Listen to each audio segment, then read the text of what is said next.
harshly by that looming danger.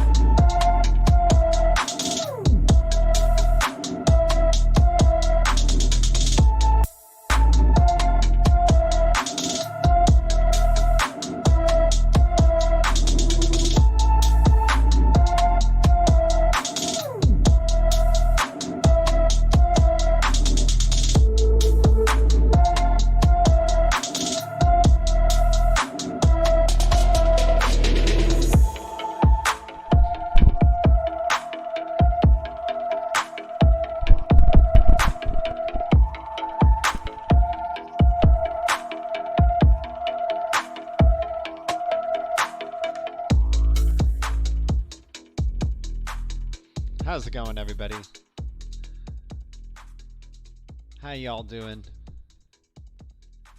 Welcome, guys, to another DLT crypto charts and news live stream. Appreciate y'all tuning in. Welcome, BTC community, XRP community, Ethereum community, DLT community, crypto community, all the communities out there.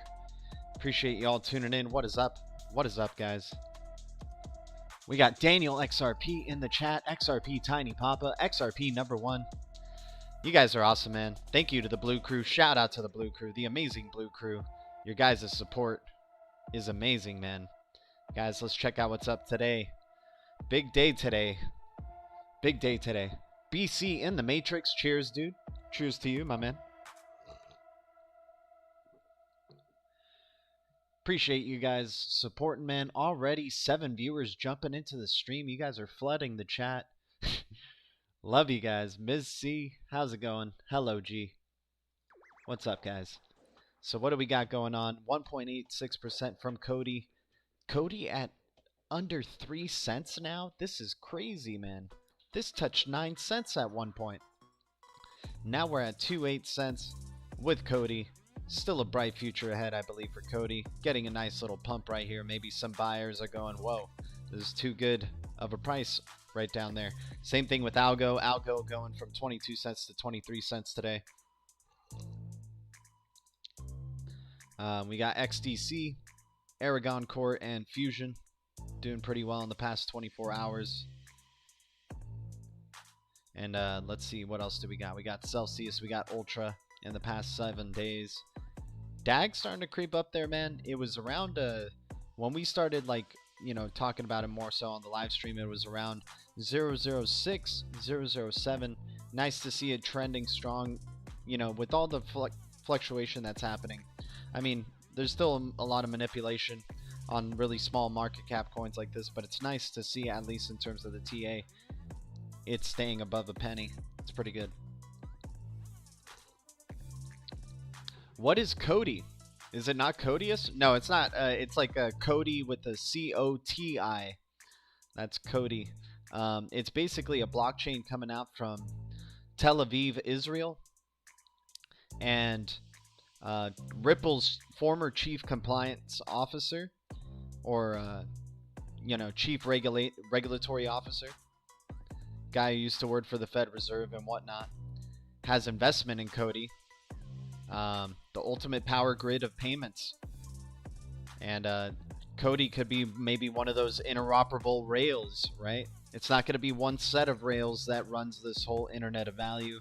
It's going to be interoperability of multiple types of rails. I think Cody is going to be in that talk, man.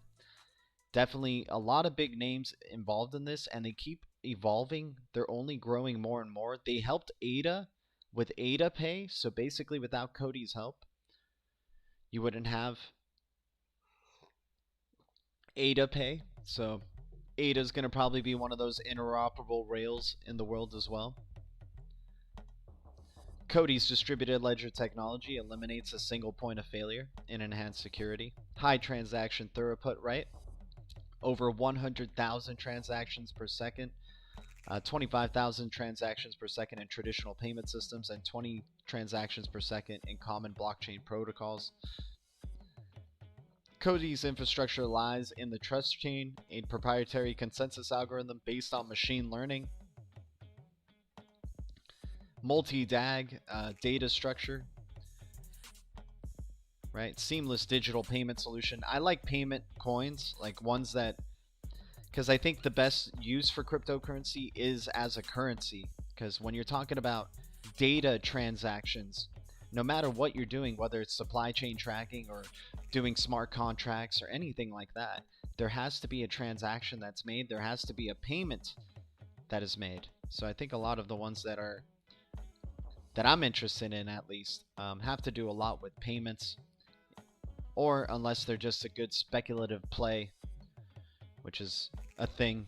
I understand that, but try to look for intrinsic value or use for these coins. So if you guys don't want to know a little bit more, because I love Cody, man, I think there definitely should be some more awareness about Cody out there, in my opinion. So Hard Yaka, it's run by this guy named Greg Kidd. We've kind of gone through this type of stuff before on my live stream, but I never mind showing it because, you know, there's always new people tuning into the stream, and you got to educate them on what's going on. So this guy, Greg Kidd, the chief compliance officer at Ripple, or former chief compliance officer of Ripple. Show you just a small clip of him being there. I also have some videos that are independent, that are just focused on this specific thing. But Greg Kidd, Ripple, right? He owns 1 billion Ripple, this guy, Greg Kidd. Early investor in Square, which just recently made a big investment into Bitcoin. Early investor in Twitter. Early investor in Uphold, or like one of the creators of Uphold. The guy just has a knack for finding unicorns and being involved at the right place at the right time. This is him as the chief risk officer at Ripple, making a proposal to the Senate of Canada in 2015, talking to them about XRP, educating them about Ripple and XRP. He says some really good stuff in here, but you know, check out this video if you guys are interested. You just have to type down Greg Kidd, chief risk officer at Ripple. So then we go back to it. Now that he's not part of Ripple anymore, but he owns 1 billion XRP. He has openly said he owns 1% of the XRP total supply. That is nuts, right? So he owns about 1 billion, maybe multiple millions of XRP. Creator of Brave, Puma, like not creator, but involved with Brave, Ripple, Puma browser, Robinhood, Global ID. We love following Global ID here. Early connections with Coinbase as well. Yeah, he's really into identity solutions. I think Civic is in here as well, but let me find Cody for y'all.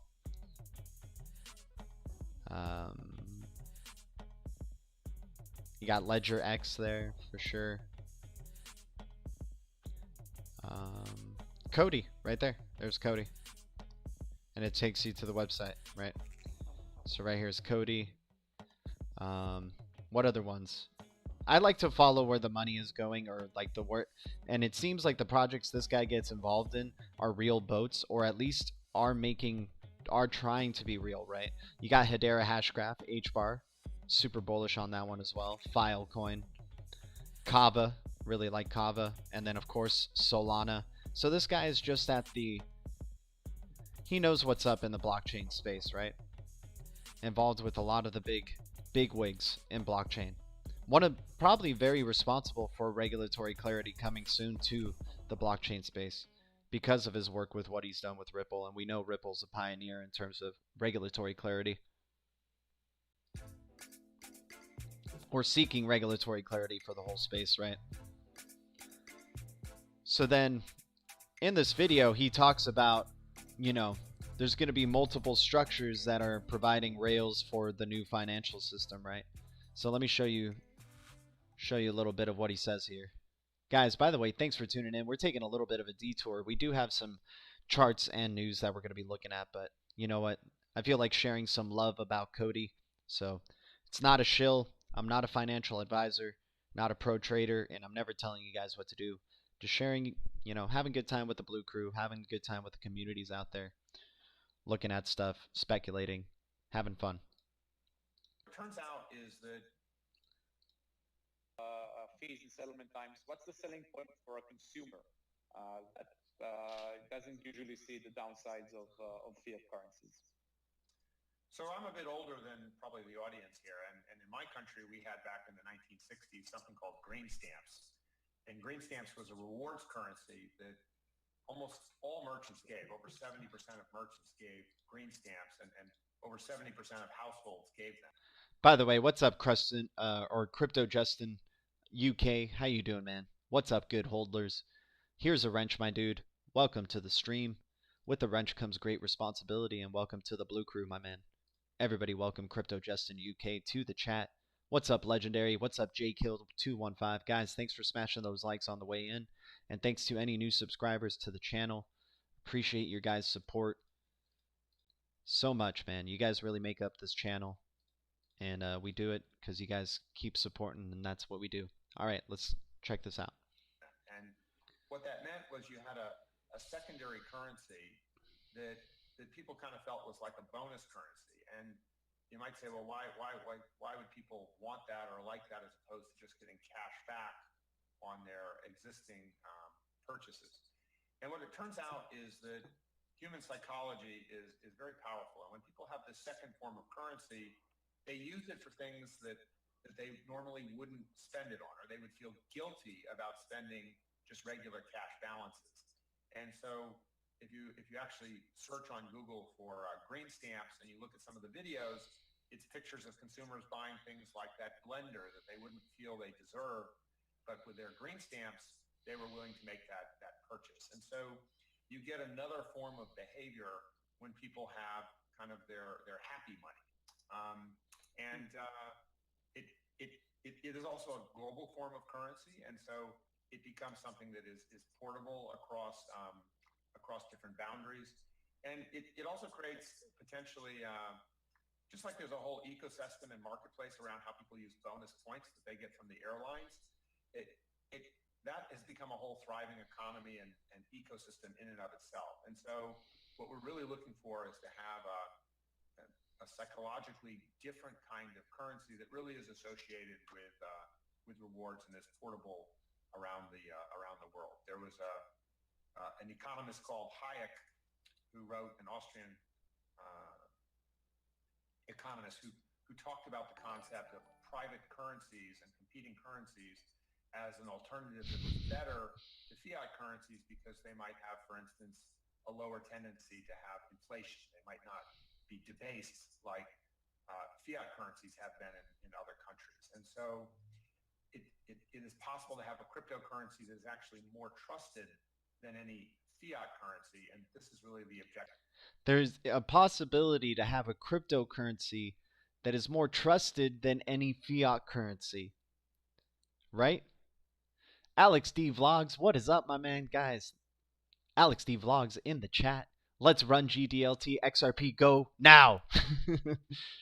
It is, man. Today's the day, dude, right? This is the day the Riddlers are talking about, 11-3, right? We'll let them see what's going on. Dude, it's happening tonight. I'm telling you, Alex D Vlogs, it's happening tonight. It's just the thing I tell Alex, guys. I mean, I never give financial advice. I'm not a pro trader. Just having fun. Dude, appreciate the $1.99 donation. Thank you. I think it's in this next question that he starts talking about it, but that was an interesting statement he made right there, right? A cryptocurrency that is more trusted than any fiat currency, a central currency that is neutral to any country, doesn't really belong to one specific country, right? This united kind of global currency. Of stable coin. So on one hand, you have a currency that may be more fun and playful. On the other hand, you might have a currency that is simply more trusted because it has less volatility than any other currency, including less volatility than the US dollar or the euro. That would be a stable coin by design. And so all of those are reasons why an alternative currency and a digital alternative currency may have big place in the future of our lives. And like, I mean, Cody is so small though, and they're just starting out. I don't think he's necessarily talking about Cody, but I think Cody is going to be one of those players though. If we're going to be existing in this world of, there's going to be these network of networks, right? And all these different payment rails. And right now, what we're seeing is those payment rails are being set in place. So when this thing starts running, it'll be running slowly but steadily, exponentially, right? More and more, you'll start seeing the introduction of maybe at first it's maybe just one digital asset or a couple of digital assets, and then next thing you know, you start seeing those rails start really just fluctuating through a lot of different digital assets, and maybe Cody, um, given the investors behind it, given the team behind it, um, the innovation that it's bringing, um, a lot of other blockchains seeming to wanting to partner with Cody, them already providing certain payment rails through MasterCard and Visa. Um, you got Greg Kidd, definitely. He's going to bring up right now, mentioning that he's invested in Cody as well, and his reasons for it. So here we go. I see. Amazing. Last question that we have here is with regard. Caesar or Caesar. I don't know why when I read it, it's like it's just Caesar, man. What's up, man? How you doing, dude? Or should I say Cesar? Whichever one you prefer, my man. Jano Chic, how you doing, dude? I love that statement, man. When I jam, I slam with the G Blue Crew fam. Dude. Alex D Vlogs, today's the day, my man. It is. Crypto Justin. Just need to hodl, guys. I like that, man. Everybody's doing their thing, dude. But the fact that we even know about this digital asset space before the masses, that's what sets us apart. It doesn't matter what digital assets we're in, which one we're so convinced that will succeed. I have my own emotions about certain cryptos. I know that's not probably the best thing in terms of trading, but once again, I'm not a pro trader, and I'm just kind of sharing the journey and having a good time with the Blue Crew. So let's get into this next question. To the current state of the markets and a flux of fake news stories, the bear market for crypto. Do you foresee or can predict a turnaround? So again, I'm old, so I was around for the .com crash, and so many of the .com companies, pantyhose.com, pets.com, Webvan, they all came and went in a short period of time. There was a lot of froth in the market, but out of that period of time, the eventual dominant titans, some of whom dominate the top of the cap table today, companies like Amazon and PayPal and Google did come out of that. So I believe there's going to be a lot of train wreckage out there from companies that are just sort of jumping on the bandwagon. But I believe that 10 years from now, or definitely 20 years from now, a set of the top companies in terms of market capitalization are going to come out of this new arena where people are creating new forms of value and payment that have a real purpose. Many of the others are just, as we said, Me Too companies, but there's going to be a shakeout. And so it is all about picking quality. There's going to be a shakeout, so it's all about picking quality. And I mean, you can only put your the truth is through personal experience for me. So I don't know if this guy knows exactly what's going to happen, but I'm going to put some of my trust in him personally, because he probably has a better look at this space or understanding of this crypto space than I do, and him being a former regulator himself, having worked at the Fed, worked as a chief, risk officer for Ripple, has faced many regulators, many banks, talked to many banks, early investor in a lot of the amazing payment systems that we use today, PayPal, Square, hell, even the messaging systems, the social media, Twitter, providing access to easier messaging, providing access to easier payments as well. So this guy's saying there's going to be a big shakeout, a train wreckage, if you will, like a .com internet crash, right? But some people are like, no, you can't crash blockchain. Nobody can control blockchain. You can't do that. Mito, the volume is too low. Exactly, man. And if the volume is low, and we're talking about pennies in this market, we're only talking about billions of dollars that are in this market, it would be easy to crash this market for the trillions that will eventually be coming in for those quality products, right? By the way, we do, me do. Welcome to the chat, man. Here's a wrench.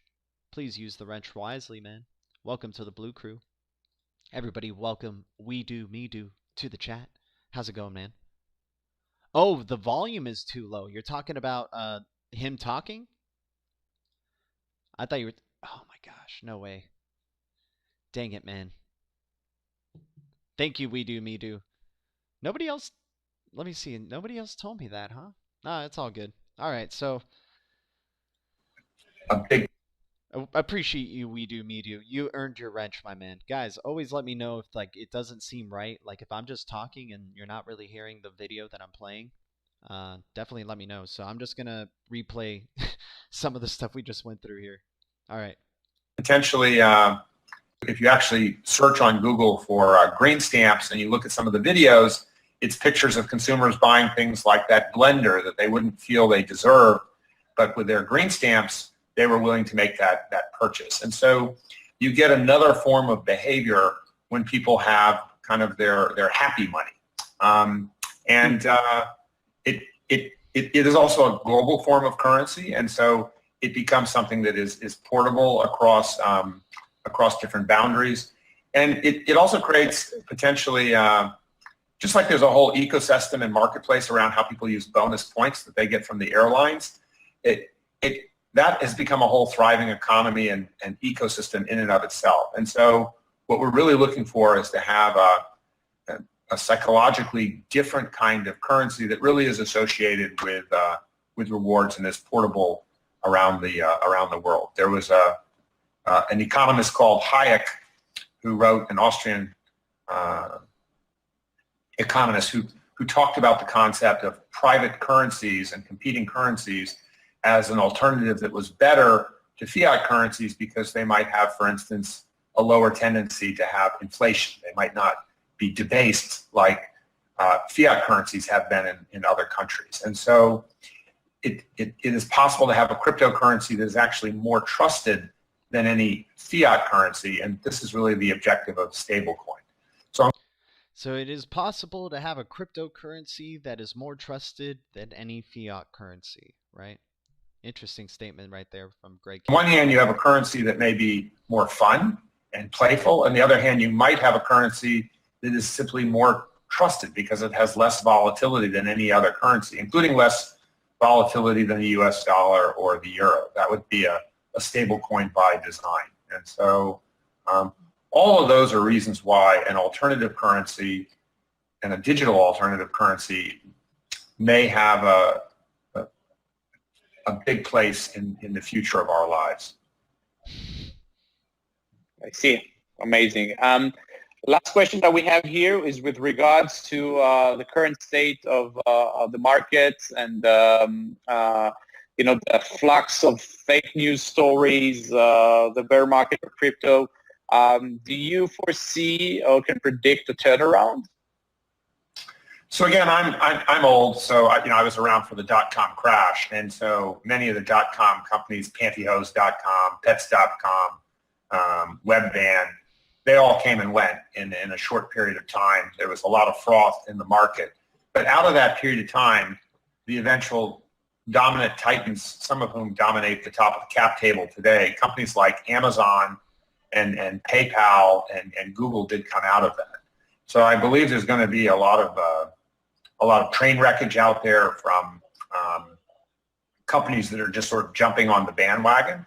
But I believe that 10 years from now, or definitely 20 years from now, a set of the top companies in terms of market capitalization are going to come out of this new arena where people are creating new forms of value and payment that have a real purpose. Many of the others are just, as we said, Me Too companies, but there's going to be a shakeout. And so it is all about picking quality. They're very few. So there's going to be a shakeout, a lot of train wreckage to these companies that are just Me Too companies that have kind of just started joining the fray kind of jumped on the trend, for example, right? So that's why I like looking towards cryptos that have been around for a good bit, that have been time tested, right? Because if we're talking about replacing the global financial system, resetting the rails, that's going to take a long time. And he has a long-term view of it as well. This is an interview from 2018, and he's saying 10 years from now, 20 years from now, right? And I know Alex D. Vlogs can't wait 10 years for XRP to boom. I know a lot of people can't wait that long for any investment to boom that long or anything like that. But we're never telling people what to do on this channel. I'm just saying this is from the mindset of a man that has seen success of things from their very beginnings, right? Like Coinbase, like Twitter, like PayPal, right? Like Square, right? He's grown with these companies. To him, it's not about the time. That's relative. Is that the eventuals, like you're basing your investment in quality, so you know eventually down the line that quality will flourish, right? So he's expecting, like same thing as Brad Garlinghouse would say, and even for sure Chris Larson would say, right? We just saw a clip yesterday with Chris Larson basically just being a gangster and saying that most cryptos are going to go away for sure, right? So if only 90%, if 90% of cryptos are going to go away, that's only going to leave about 50 to 100 that do succeed.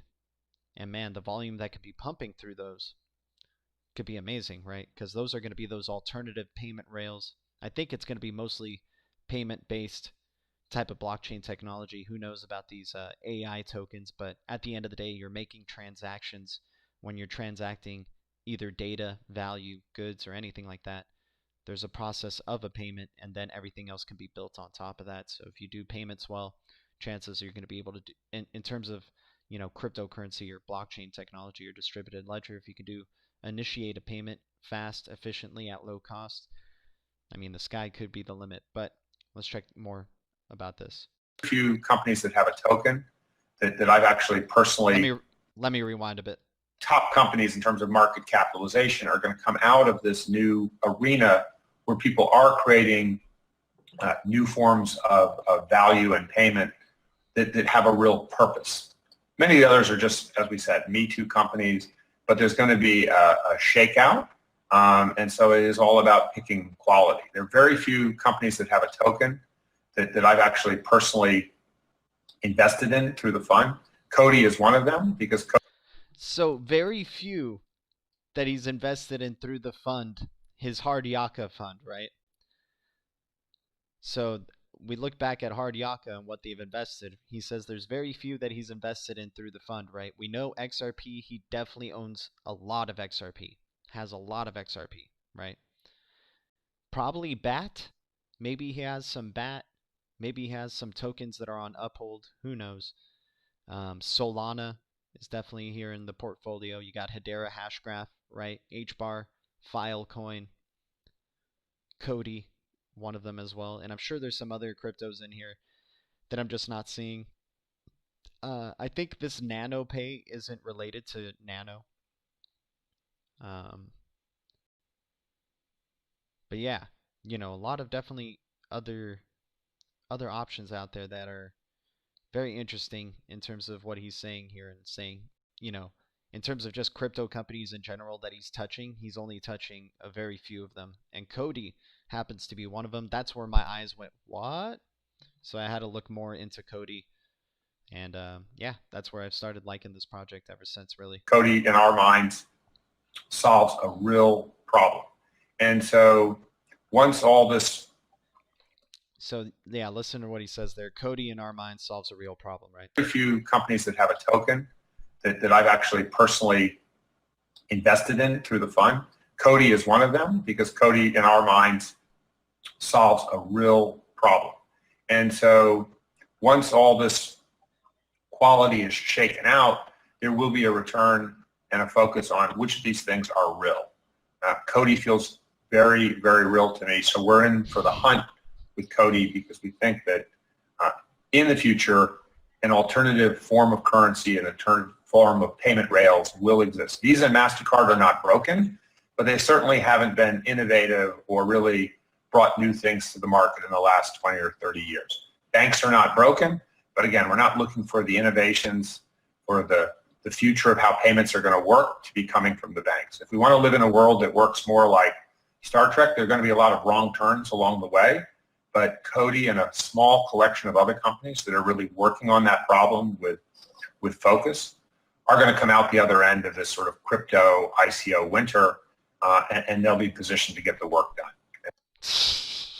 I mean, dude, how can you deny this man's bullishness on this? So I'm going to stop shilling on Cody, but you guys can see here, like, when you see a man who's had such success in a lot of other investments out there, and how realistic he's just talking about the space, talking about wanting to invest in these quality projects that are really developing strong partnerships, that are really providing real world use cases. And, you know, we are in a space that's like the Wild West, you guys. We can't deny that. There's a bunch of crap coins that are out there, truly crap coins. There's thousands upon thousands of coins out there that are not solving a real world use case or problem. They're white papers. Hell, some of them don't even have a white paper. Some of them are still science experiments or up to peer review or waiting to be tested. Some are already being tested. Some are already getting actual world use case, right? Developing that testing and that sandbox environment for their projects. But there's too many out there that are scams of just people trying to make money off of people's gullibility, right? And the sentiment towards the space. So I think regulations are going to be coming soon, and we're going to be seeing another crackdown, the same way that we saw with the crash with Bitcoin in 2018 when Trump said Mnuchin take care of Bitcoin. We're going to see the second degree of that probably coming soon, and it's going to be really shaking out all the scam, all the crap coins, right? Way much stricter. We're already seeing the stricter AML rules being set by FinCEN and a lot of these other companies or a lot of these other institutions, right? Enhancing the travel rule, making sure that any company that is transacting 200 and what was it, like $300+ anywhere behind above $300+ has to be referred to the government now, right? So they're trying to enhance that transparency of transactions because a lot of people, anti-money laundering and a lot of terrorist financing and whatnot is going through those payment rails, and what they do is send smaller payments. So they think by decreasing their demand for what these companies had to provide to the government from like, what was it, like $2,000 down to $350. So we're going to see what and you know, there's other regulators out there like the FAFTA, right? The Faster Action Task Force and whatnot. But I think this was an interesting interview. I hope you guys enjoyed this one. Let's see what he has to say to just finish off right here, and then we're gonna go into some news. I know this wasn't what I expected to get into the live stream, but we're hanging out with the Blue Crew, and you know, sometimes we just go with the momentum, right? And so just want to be there in the front row seat for that. And it is buckle up this year. I think the crypto winter is here. But you know, 18 months out, I think that this will be a big bump in the road, but we'll be working with a handful of a couple dozen companies that have come through this and are stronger for it. Man, all right. So good stuff from Greg Kidd right there. Once again, featured investments, a lot of successful companies so far: Coinbase, Uphold, developing with Global ID, Robinhood, TransferGo, Ripple, GateHub, Brave Browser, Puma Browser. We really still haven't got to see what Puma Browser is really building here. It seems like they're really taking that slow approach to development because there's not really much adoption for Puma Browser that I'm seeing, at least right now, but who knows in the future and how they're setting themselves up. Rumi's a pretty interesting project as well, but a lot of good stuff. I like Kava as well. But yeah, Cody. So there you go. Currency of the internet. I've been bullish on it for some time. I talk about it on this channel quite often. What's another thing that was connected with Cody? Ran Nooner, I think. I know this guy's not much to to think of, but he's like one of the heaviest. He's like definitely involved with Cody as well, I think. Why isn't he popping up? Give me a second. He does an interview with Cody. That's why I'm just trying to.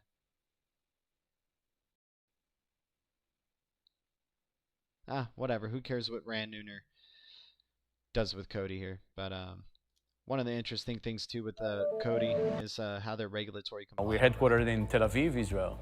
So what we're trying to do is actually create this world where digital payments are widely accepted. I think kind of like what Facebook is trying to do with the Libra, only we offer it as a white label for other enterprises. Because I think that a lot of companies and users around the world would prefer to have other solutions rather than just Libra.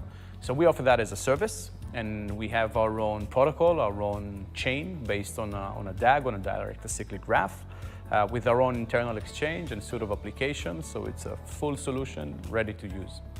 Because I believe, in this world, a lot of the fields around us became digital and became innovated. The way we use taxis, the way we use hotels, the way we listen to music and read the news, everything became digital. But money in itself is not really digital. Even if it's in a bank, it's not really digital, because if you try to move it around the world, you see how long and expensive that is, right? So what we're trying to introduce is money over the internet, a way that money can move around the world. This is a huge challenge. This is trying to innovate a field that hasn't been innovated for so long. And we believe we can do that. We believe this is the right time. Yeah, well, you see, there are payment applications.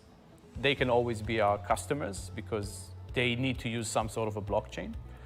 And then there are some blockchains out there, but they are not optimized for payments. So we are the only blockchain that is really optimized to deal with payments the right way.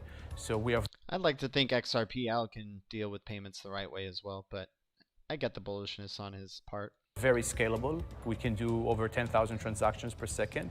Really inexpensive to use. So micropayments and nanopayments are a possibility. Micropayments, that would be this could be one of those rails that runs over, interledger protocol, for example, right? There's going to be a ton. They've even mentioned collaborating with other digital assets, right? Maybe XRP and Cody are secretly in connection with together through, I would think maybe Greg Kidd has talked to Chris Larson about some other cryptocurrencies in his space, right? And maybe they are aware of Cody.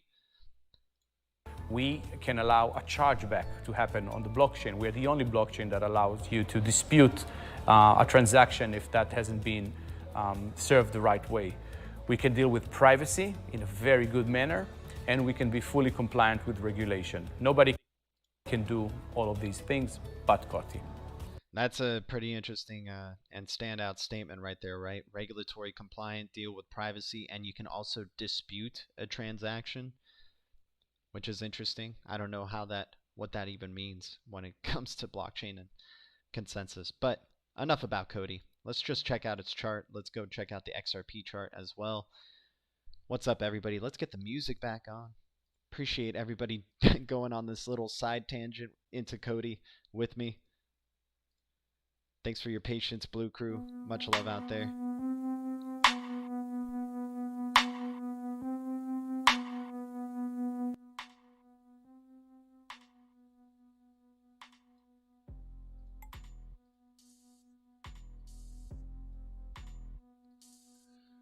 Guys, 20 likes already on the stream. You guys are amazing. And just for talking about Cody. Wow. All right.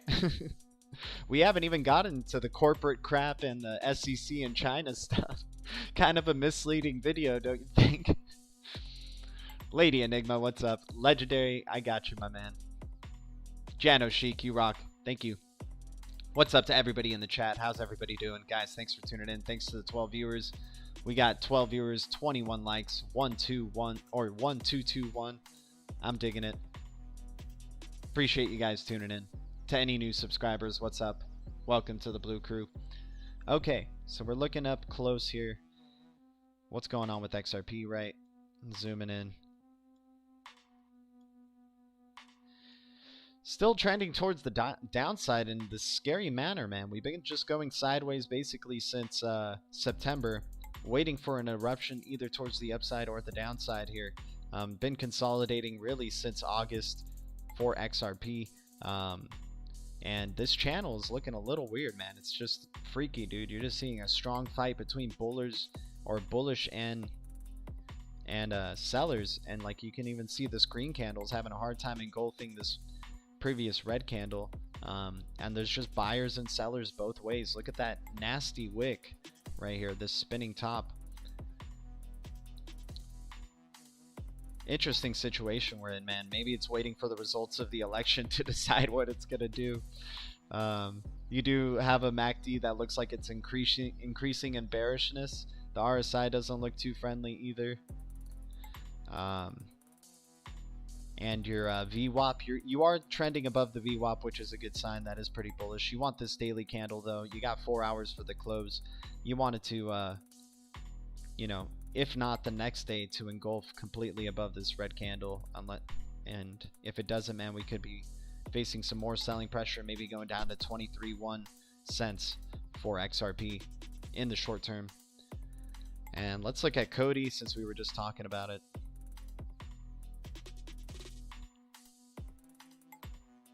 So Cody hit our low targets that we were aiming at. We haven't looked at Cody's chart in a bit, as you can see. It hit some of our low targets right here at 2.8. I can't believe that it hit 2.8 though. I charted that and I was like, I don't know, man. But it looks like it broke across that long-term support, man. And this is scary territory right here. You know, I guess right now you are. Yeah, you're just in a falling formation here. I mean, the one thing you could have going for you is that you've just been in such decreasing pressure for so long, and maybe if I do a long-term fibs, maybe we're at a decent retracement zone here. Go from our candle wick here at the bottom, left to right to the candle wick at the top. And yeah, you're at the deepest of the deep retracement zone right here for Cody right now. So if there was a good low entry, possible high reward situation, it would be right here with Cody at 2.8. But that's not to say that it can't go further down and maybe even get to touch again beneath the penny, which would be outrageous to see Cody once again beneath the penny. I mean, I even think right here it's such a great value considering, guys, it touched 10 cents. It was there at like 9.099, somewhere around there. And then you just had that heavy consolidation down. But we've been following Cody here on this channel for some time. And, you know, we were following all these little steps, breaking it down. And look, right now we're at that deepest of the deep retracement from our low to high. The fibs in the long term looks really nice. You could see the possible bounce towards the upside. And if we do that, if we do bounce towards the upside from here, price targets are going to be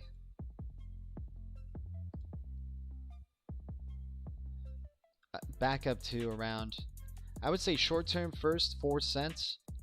See if you can break back into the channel, and then long term you would go to 5.4. So I'm going to set up one for 4 here, and then if you break through that, you're back at 5 cents.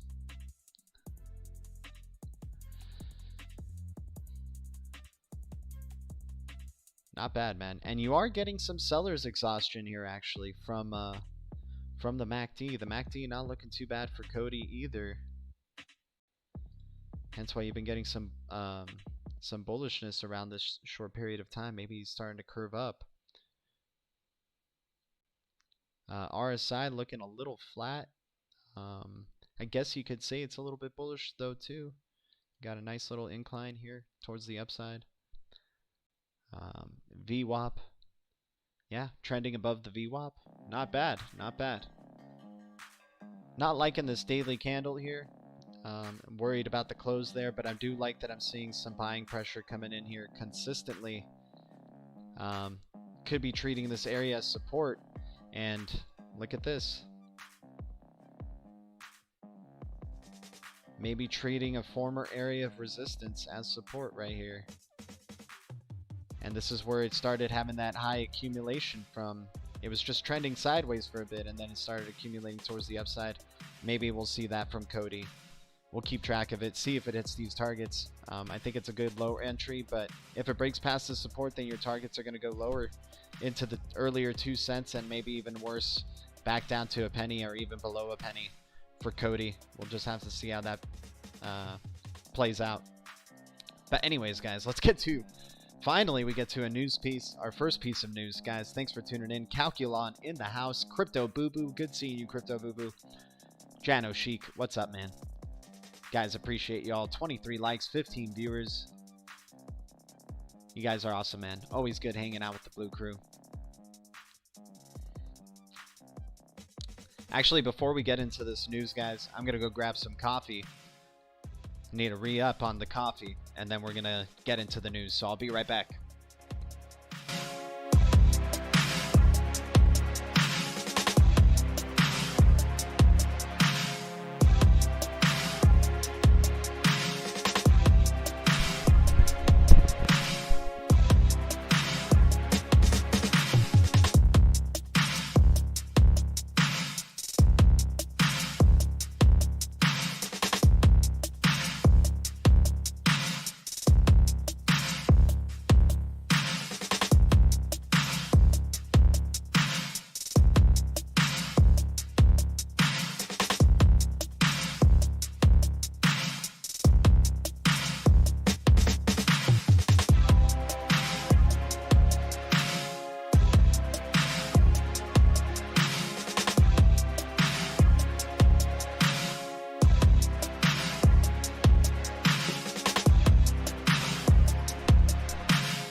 Alright, we back.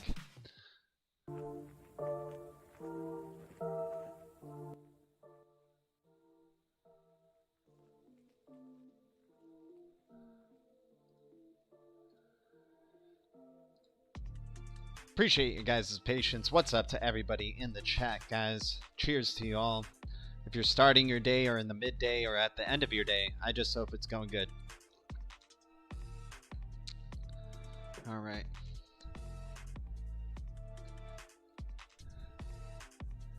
Let's go over this first piece of news.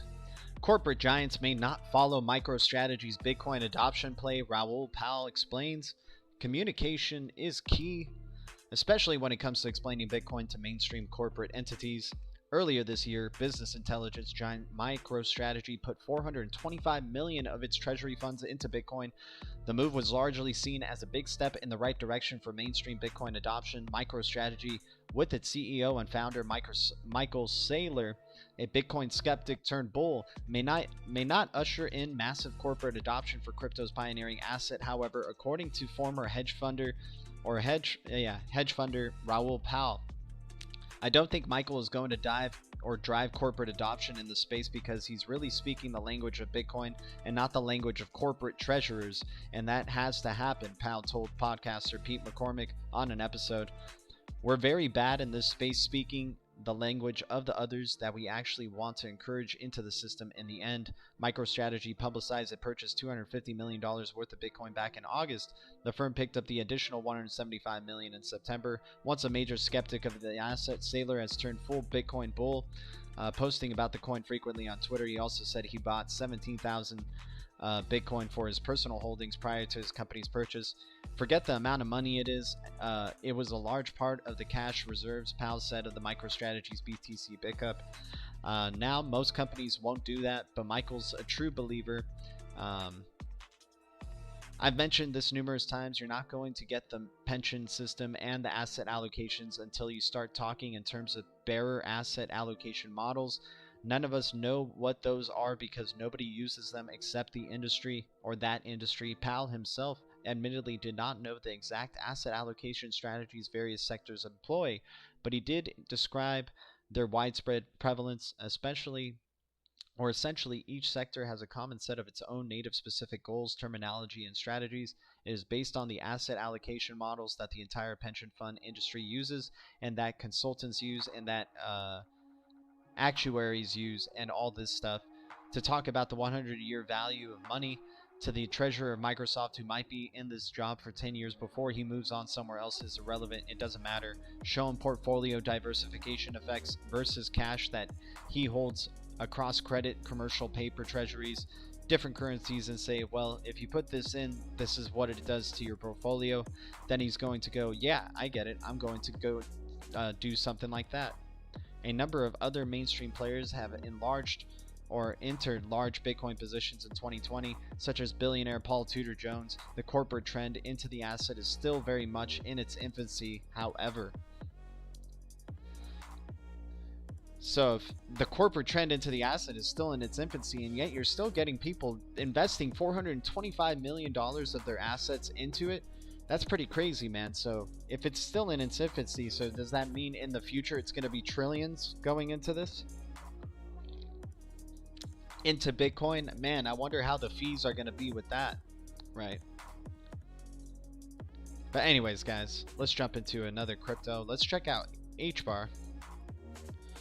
HBAR, another low value coin that we like here. Yep, still trending on that support line as well. We're looking for that bounce to come out of nowhere, man. It's going to do it. Hopefully it does it soon. You do have a bearish engulfing candle, it looks like, on this daily. Maybe it breaks us out of this long-term support as well, and we start hitting those targets of around a penny. Hedera hash graph, are you kidding me, man? Going back down to low 2 cents to a penny. Kind of crazy that HBAR and Cody are around that same price range, actually. But yeah, I mean, if this can follow through, man, our targets are going to be up to 4 cents, which would be awesome gains right there already before maybe a major retracement. Possibly even up to touching 5 cents before you hit a retracement. And then our ultimate goal, if it breaks past that, man, we're talking about going to 7 cent HBAR, which would be amazing. And maybe possibly back to testing all-time highs at around above 8 cents. So waiting to see what code or HBAR is going to do here. It is a little scary because it does look kind of similar to what happened around here, right? This area on the left, and what's going on over here. And what was the trend that happened? It fell and then started cupping. I mean, this does also look like this area before the eruption towards the upside, right? It started just going sideways for a bit right here. It started just trending and trending, and then boom, you had your breakout towards the upside. Maybe that's what you're going to be getting here with HBARs, just sideways, and then that massive boom that'll take you up towards the upside and possibly hit that 8 cent barrier at that point.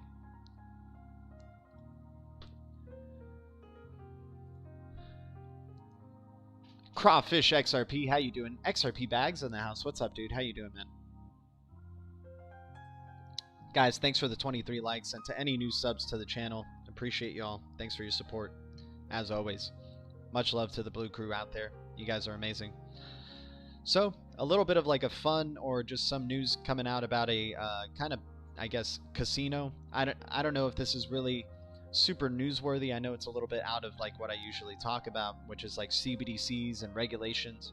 But I'd like to hear what you guys think about this, and you know, maybe just share the knowledge. It's interesting. I think gaming is an interesting space for blockchain. I think for crypto in general. And bc.game players review, easy to play, crypto enabled, transparently fast payout. Admittedly, a modern day player exploit for choice, especially in gaming. So much has changed as participants demand perfect and balanced systems.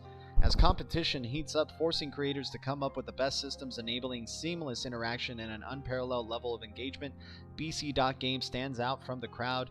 Relying on mathematics, unlike traditional casinos that require not only verification and expensive licensing from regulators, online casinos are flexible, malleable.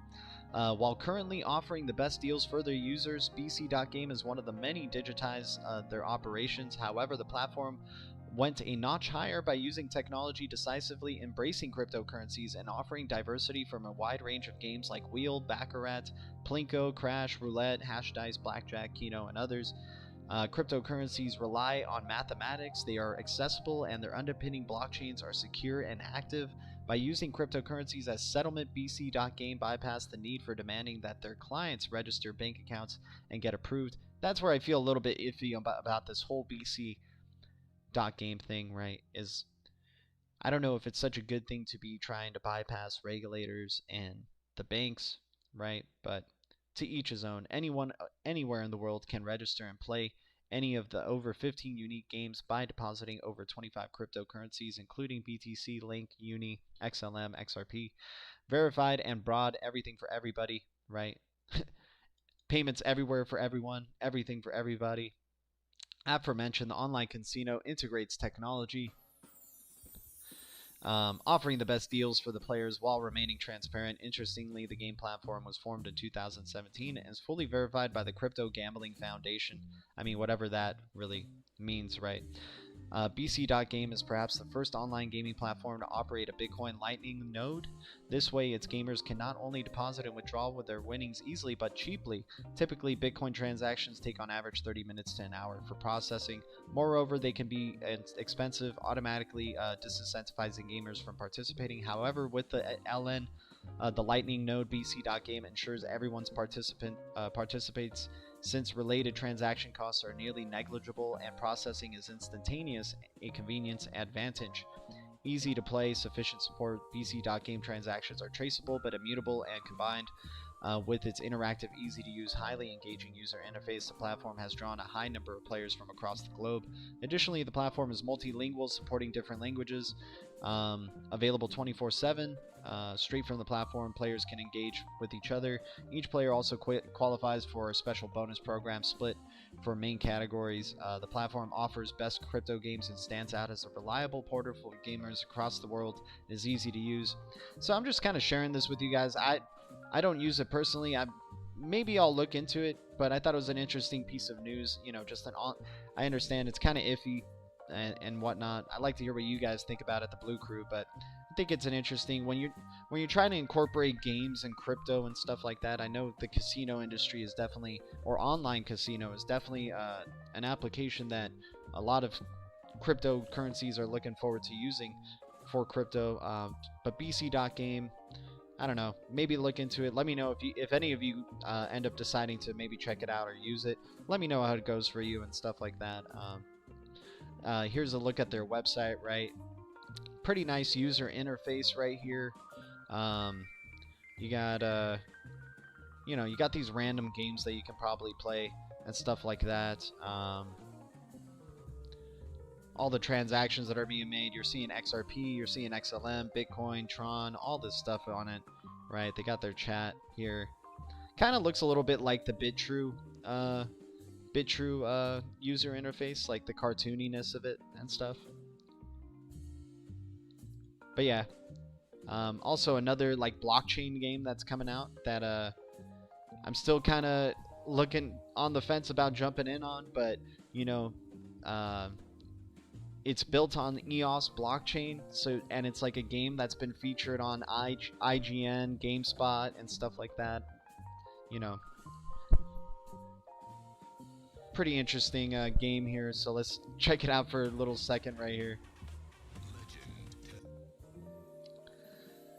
You build your own little worlds, right? You can play with different players. You create your own little guys. You can have them, you know, you get like trading packs or like boxes of these guys, and you can keep them in their boxes and use them as forms of value. You can create these worlds that maybe have a value as well. I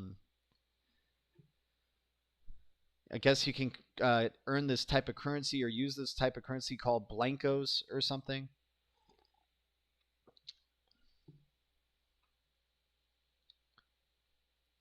Yeah, you can collect up to all these unique little guys. Looks like you can create some fun games, do some racing games, do some shooter games, collection games, all this type of stuff. But yeah, this is like one of the first games that's built on blockchain that looks like it's going to be going pretty mainstream, man. And it's EOS. It's built on EOS. It's going to be free to play, but of course, if you buy, you know, it's about like how much do you actually enjoy playing it. That you can buy enhancements, right? Founders packs and stuff like that. Right here, it's like a what do they call it? Yeah, they have all these like different packs like you can buy. So this one's like the boss pack. You get themed build items, build materials, themed weapons, all this stuff. It's all individual, all like their own little artworks, right? Pretty fun, man. But there's going to be more video games that are going to be coming like this, and now this maybe being one of the first video games to do that. Maybe these things do have some value down the line. It's kind of crazy, man, but the world is getting more virtual, and game products or game accessories or whatever are gonna have some value, and maybe eventually down the line, maybe your PlayStation and your Xbox could be interoperable. Maybe you can, depending on like if they support the same game, you can interoperate between those systems to play against similar players, transact with those players as well, right? You can give them certain items for certain tokens, for example, gaming tokens or whatnot that can maybe be converted into a form of value, a fiat, a cryptocurrency. I mean, the world is really just opening wide right now on exploring and expanding this internet space and what you can do with it and creating like, value over the internet, right? Making these internet properties valuable. That's what you got with Decentraland, right? Creating like real estate on the internet, basically. And now you got this thing with Blankos, so Block Party. Interesting stuff. Let me see if there's any detail about it being built on the blockchain right here.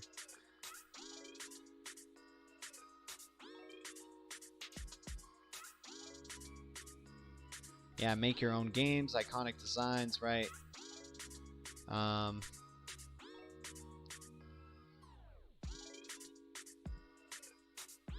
Let me see what was I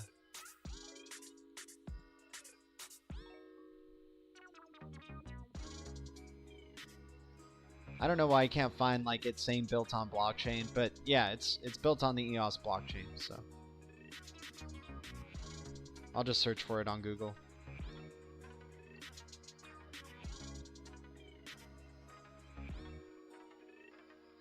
So yeah, Blankos, what's going on with Blankos Block Party, blockchain game, Blankos Block Party, right?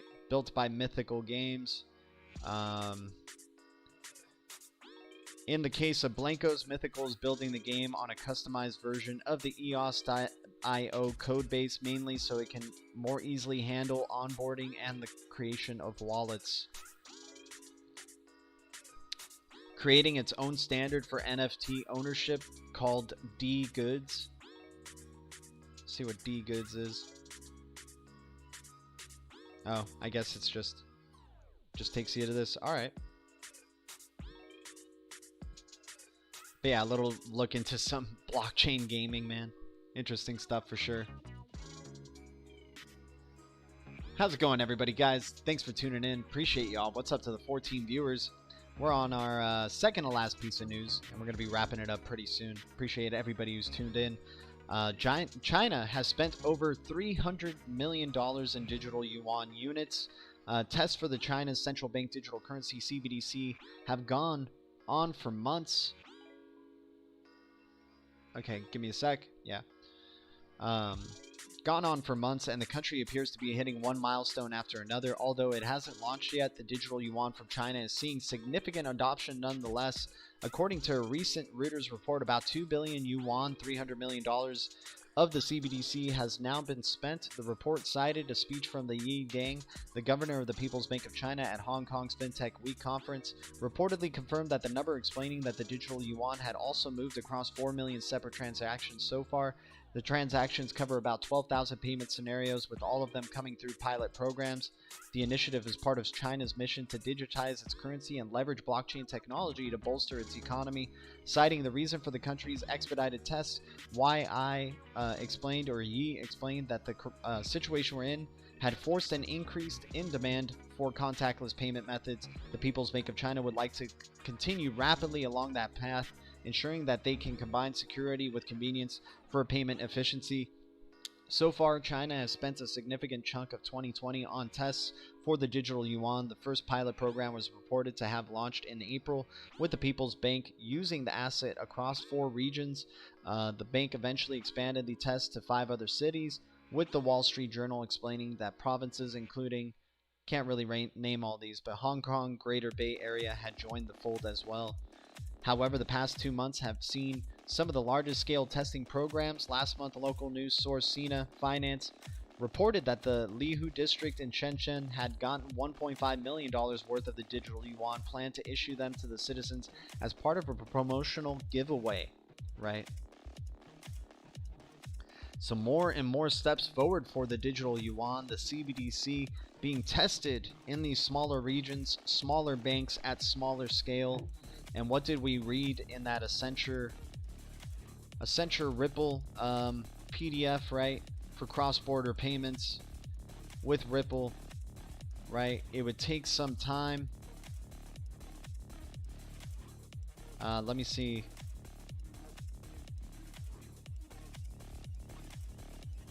So they give the whole game plan here in a bit. So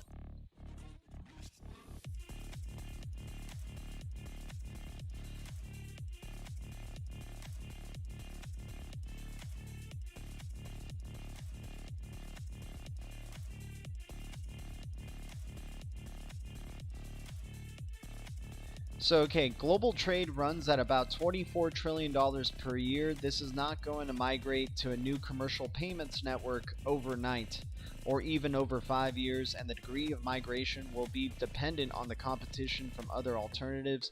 It will take time. A new payment network needs to be designed to be ready to launch and to scale steadily. It does not need to be designed before launch for full volumes and full participation. They can be evolved over time, and that's what we're seeing here with CBDCs, right? In fact, it could be designed in full before launch. There are too many unknowns which can only be discovered through live experience. That's what we're seeing in this fintech approach of agile development versus traditional monolithic approach of large infrastructure programs. DLT has a long way to go to be ready to support trillions of dollars in payments per year, but it's ready to, now to form the base of new cross-border commercial payments network and manageable volumes that could eventually reach the size. And there's one that says it would start saying, you know, at first, okay, so these banks are ready to go. They are preparing internally. They are setting their strategy, and they are working together to define the cross-border settlement scheme that works for them and the governance required. Their approach is agile. The framework is for a scheme is in place, and they will fill in the details at the network launch. As the network they launch grows, the pace of the change in payments is accelerating. Smartphones, digital APIs, transforming We Pay 24/7, real domestic, right, to meet the demands of the digital economy and global trade, and to match the capabilities of domestic payments. This gap needs to be filled. Banks are already upgrading their IT systems and businesses processes for real-time domestic payments. But let me see where it starts, you know, saying that they...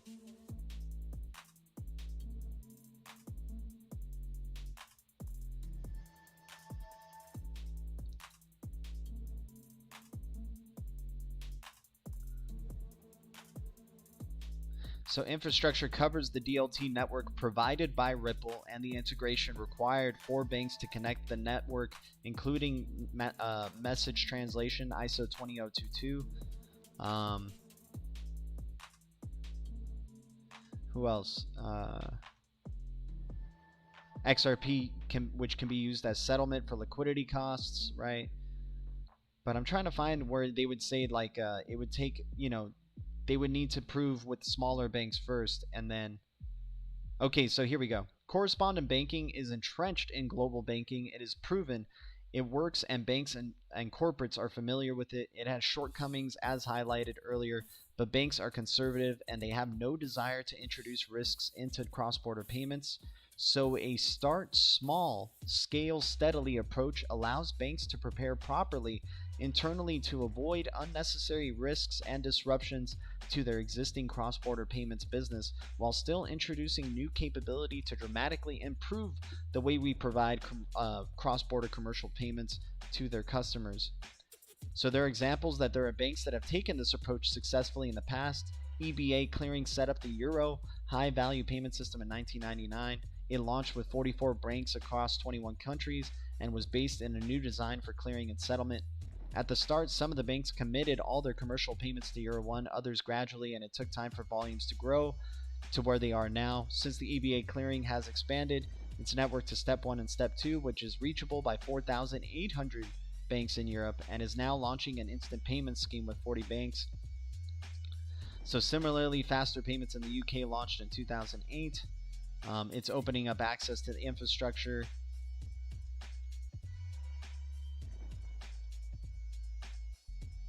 So the difference in these examples is that no new major infrastructure needs to be developed and tested with DLT. It already exists. For example, Ripple, which is designed specifically for cross-border interbank systems. So it's all about that starting small approach, right? Having the smaller banks using it, testing it live, right? So that's what I think we're seeing here with the development of the CBDC and smaller areas of payments. Eventually, it'll be spending over billions in digital yuan and eventually trillions, right? All the money is what we're talking about here. Let me see what's going on in the chat. Cheers to y'all. Thanks for tuning in, everybody. Much love.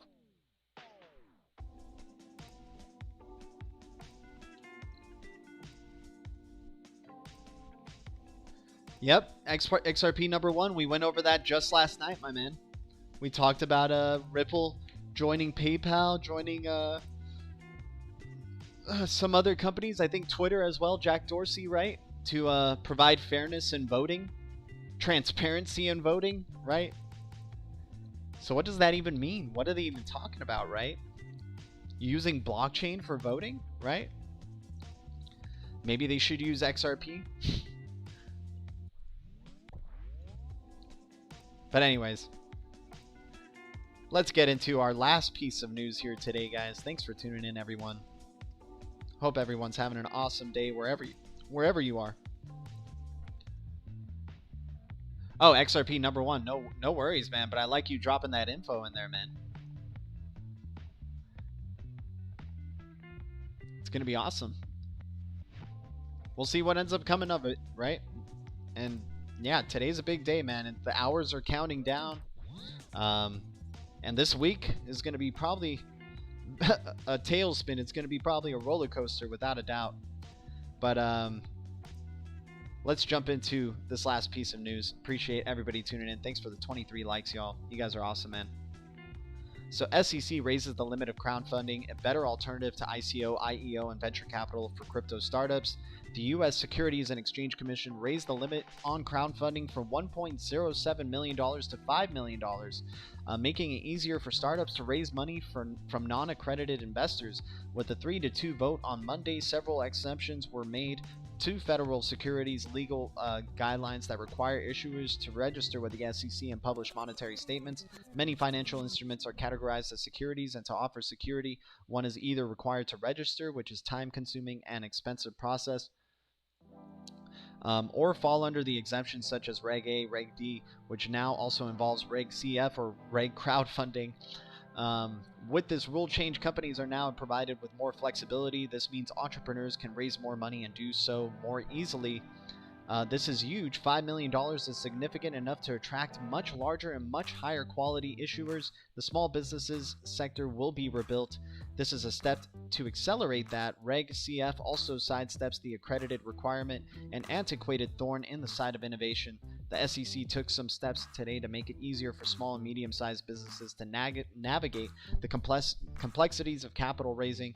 The change in the rules is the newest assistance to small and medium-sized corporations following the expansion of credited investors definition in August. SEC Chairman Jay Clayton said the rule would improve effectivity and facilitate capital formation, and that it might cut back regulatory prices and burdens for corporations. Huge for companies from non-tech hub cities, underrepresented founders, and less sexy industries. Meanwhile, Shehan, can't really pronounce her name unfortunately, head of tax strategy CoinTracker, says that brings a better alternative for crypto companies that usually goes the route of initial coin offering and initial exchange offering and venture capital. Reg crowdfunding limit went up to $5 million from $1 million per SEC, a better alternative to an ICO or an IEO. So it's in a way to say, hey, don't try to do your initial coin offerings. Don't try to do an initial exchange offering. Come to us, register with us, and you can actually, even once you're registered with us, you're able to have more crowdfunding possibilities, right? You're able to maybe accumulate more money. But the catch is you're registering with the SEC. You're registering through FinCEN, right? You're registering with the regulators. At least that's what I'm getting from this article. If you guys see something different, let me know. Man, AXPR just went up 23%. AXPR booming right now. It does have high fluctuations. I would be very iffy with this one. But dude, AXPR, we've seen it. I think we set up a chart for this one in the back, or back in the day. Let me see if we got it here. Yeah, AXPR is still existing here. I thought we drew out something. Maybe it was on the other charts thing.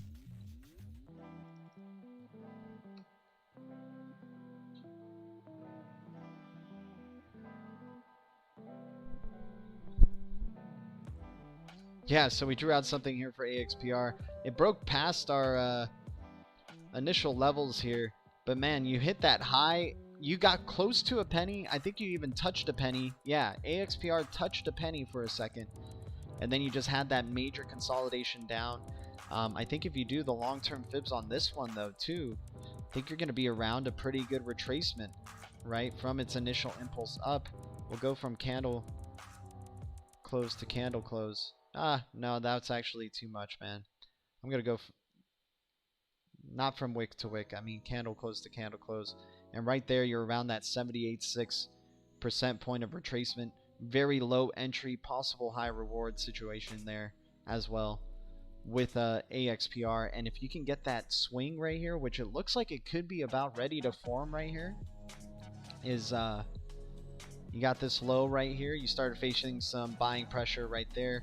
Then you got this newer low. If we can create that higher low, man, it'll be game on to possibly try to go back up to 0.05 and even 0.06 per AXPR expire. Interesting pump coming out from that one. You got Vector Space doing 5.53%. Reserve Rights doing its thing as well. Ocean doing its thing.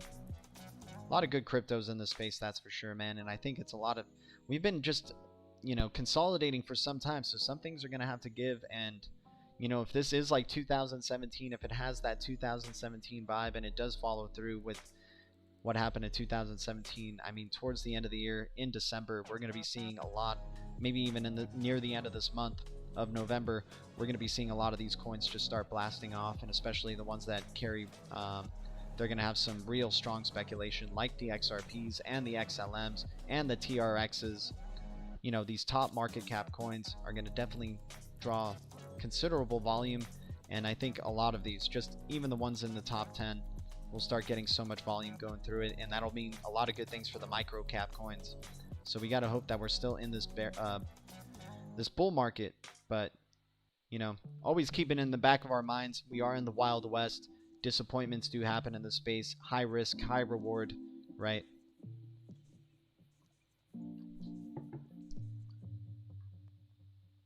But appreciate the Blue Crew coming out here, you guys. You guys are amazing. I don't know if you read this article yet. JR Shields, how you doing, dude? Thanks for sharing. We haven't read this article on... I'm aware of this, but I haven't read this article to the chat. So we'll check it out. Why not, man? let's hang out with the Blue Crew a little bit longer. So, Flare says XRP Ledger will enter $10 billion market with launch of smart contract integration. A senior executive of the crypto startup and Ripple partner Flare says the XRP Ledger is poised to dive into a new realm with the launch of smart contract integration.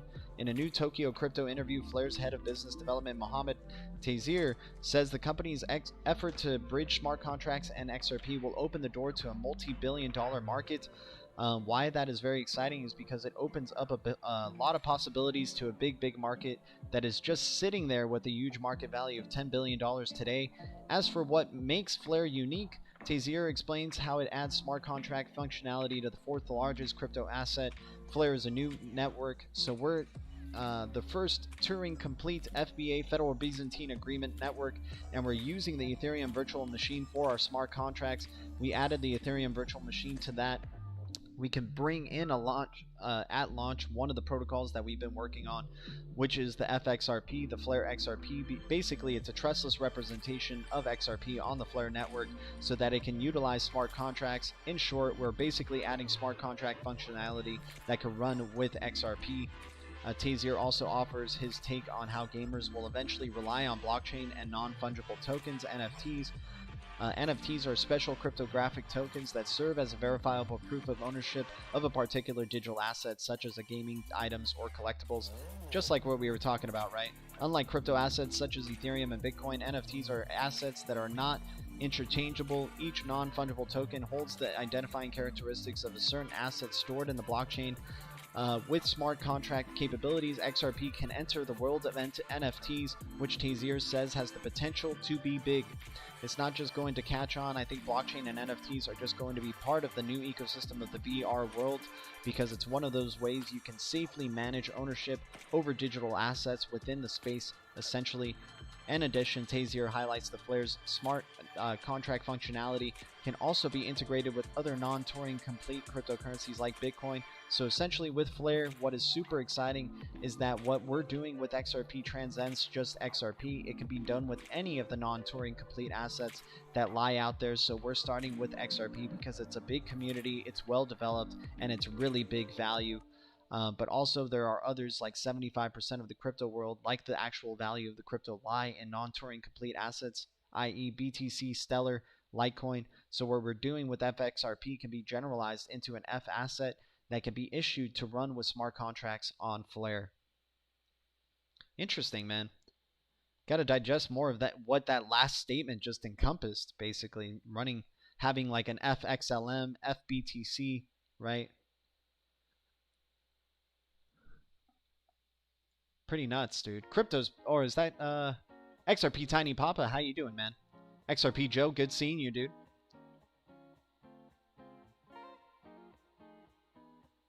Good seeing everybody in the chat. You guys are amazing, man. Thanks for tuning in. Appreciate y'all tuning in for another DLT Charts and News stream, guys. We're going to end it here. Appreciate everybody tuning in. Thank you. BTC community, XRP community, Ethereum community, LTC community, Link community, EOS community, TRX community, NEO community, DLT community, crypto community, all the communities out there. You guys are amazing, guys. Thanks for the 16 viewers and the 24 likes, and to any new subs to the channel. Appreciate you tuning in. Thank you for subbing to the channel as well. Appreciate the support. It matters a lot, you guys. Thank you guys so much. We're trying to get to 2K subs. That would be awesome, man. I think the Blue Crew would definitely greatly appreciate that as well. Always good having y'all. Always good talking to the Blue Crew. Always good just hanging out with y'all. Entertaining, as always, and educational. Guys, remember, I'll never tell you guys what to do. I'll just tell you guys what's up. And what is up is XNS, Vector Space, Reserve Rights, BIDAO, XTC, AXPR, Aragon Court, Celsius, UOS in the past 7 days. You guys are amazing. I'll see you guys either later tonight or tomorrow. But it was fun streaming with you all again today. Thank you guys so much. Thanks for the support. I'll see you guys soon. Adios.